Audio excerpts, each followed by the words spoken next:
Hello, everybody.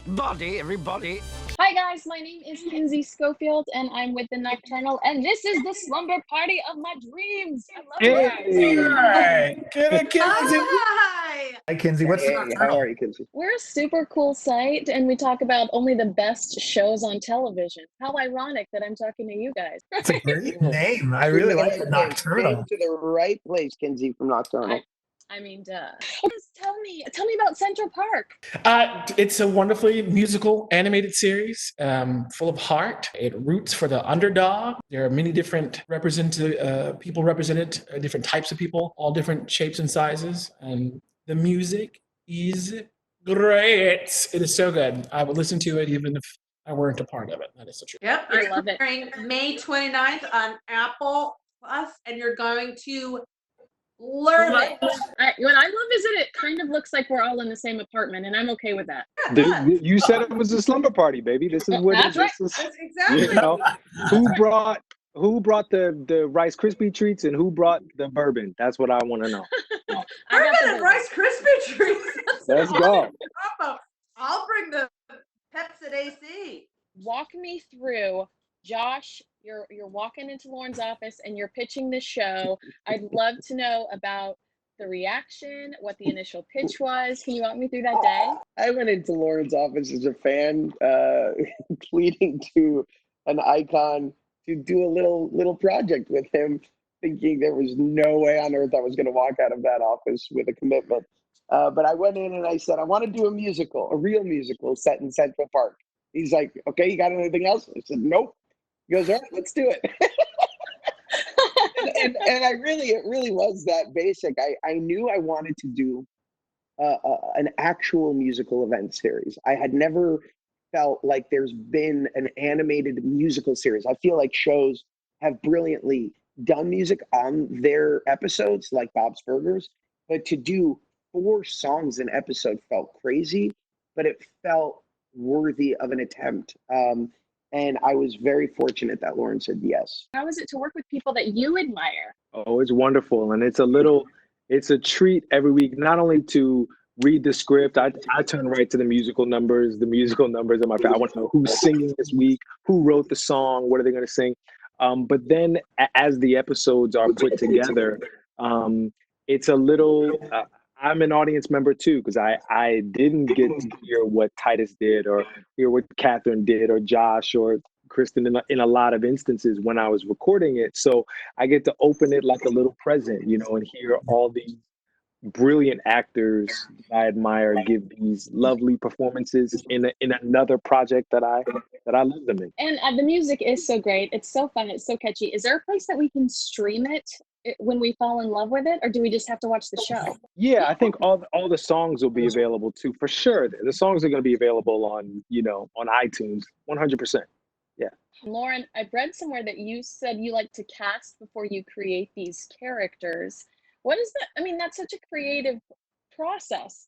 Is that something that you kind of created yourself? It's we were doing that years ago, even back when I was learning this crazy craft back in Boston.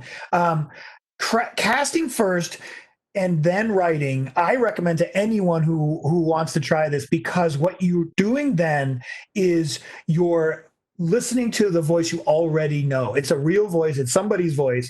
Your friend, your enemy, whoever it is you've thought of, you've got their voice already in your ear, and so you will, by definition, I think, avoid writing your own voice or writing some cliche or writing some character that's been done before. You start with the actual person who's going to actually say those lines, and then you start creating a character around them.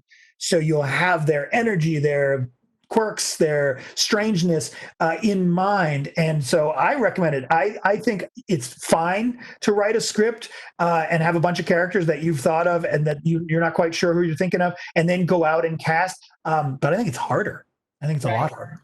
Absolutely. Yeah, it's also carried through in terms of guest casting.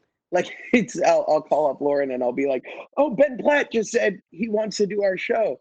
and we'll be like, all right, let's write a role for Ben Platt. When you think about how our lives have changed in the last few weeks, what we're doing right now with each other, does it make you think that maybe we've overcomplicated things over, the last century? This is kind of fun. I love talking to you guys like this, and I'm sure you're working differently now as actors. No. Well, we haven't really worked together yet since all this has started, for sure. But that's why something like this, being able to talk about something like this project, is really a big joy. And to be meeting each other like this in this environment is kind of surreal as it is. It's kind of a great source of optimism and joy to be talking about a show like this that is so full of optimism and joy.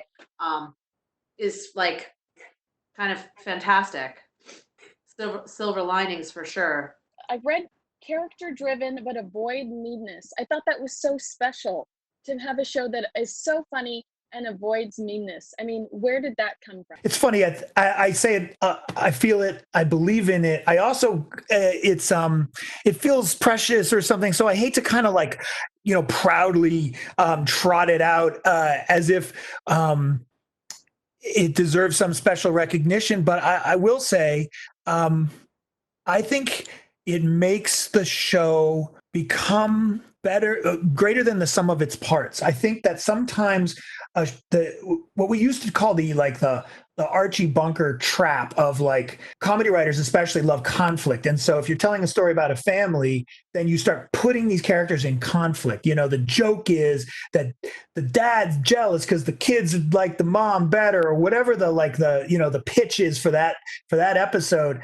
And what starts to, I think, get in there is this subtext that they're not that great of a family, that that there's this like, ooh, they're jealous of each other. Like, why is a husband jealous of a wife? There's a sort of, I think there's an ickiness that starts to seep in, but and you get it. You understand, here your writers are just trying to write, compelling half-hour television, and they got to have conflict. But for me, the little path that I found myself on and that I like and I've come to embrace is try to find those conflicts, try to find those things that'll make for good television and good comedy, but without suggesting that there's this fundamental animosity between characters who are supposed to be in love with each other and love their children, and children love their parents. And so we've wrapped that around ourselves like a blanket, and kind of do it now as a little bit of a habit or a mission. I'm not sure which, some combination.